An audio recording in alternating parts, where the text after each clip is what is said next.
Europe 1, 7h53. Thomas Soto.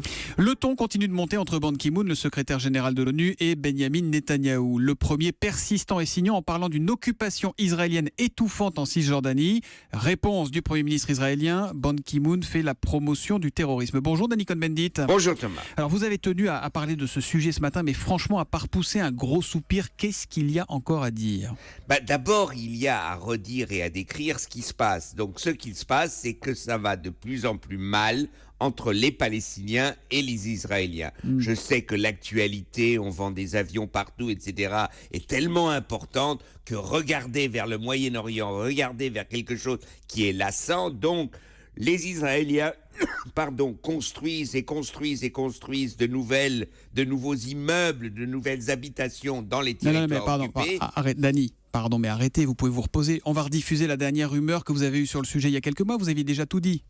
Et alors, combien de fois on dit que Airbus vend des avions ? On le dit tout le temps. Mais c'est vrai, c'est une réalité. La réalité, là-bas, c'est qu'on a détourné les yeux. Justement, parce qu'on a l'impression d'avoir tout dit, on ne dit plus rien, on laisse les choses s'empirer.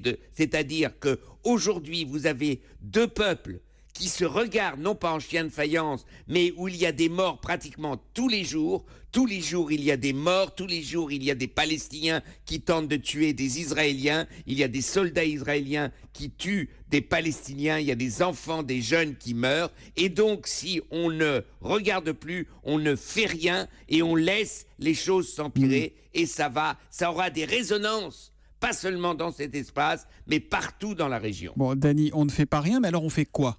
Eh bien, on fait, et là, il faut reprendre ce que je dis et d'autres disent depuis des mois et peut-être des années, il faut que l'ONU dise aux Palestiniens, aux Israéliens, vous avez 6 mois pour mettre sur pied maintenant une négociation, sinon, par le Conseil de sécurité, on va imposer une solution. On ne peut pas laisser les Palestiniens et les Israéliens seuls à se dépêtrer s'ils n'y arrivent pas. Voilà ce qu'il faut faire. Et là, il faut prendre des initiatives.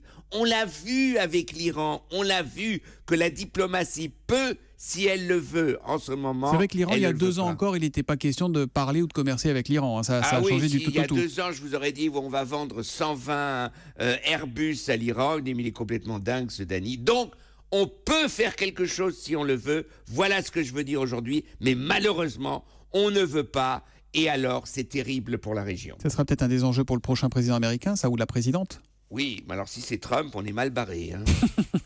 Toujours remettre l'ouvrage sur le métier, ne jamais détourner le regard, regarder les problèmes en face, il est comme ça, Danny Cohn-Bendit, il ne lâche rien, et il sera de retour à 8h moins 10 lundi sur Europe 1, vous revenez ? Je reviens et je n'irai pas au Moyen-Orient. Ciao.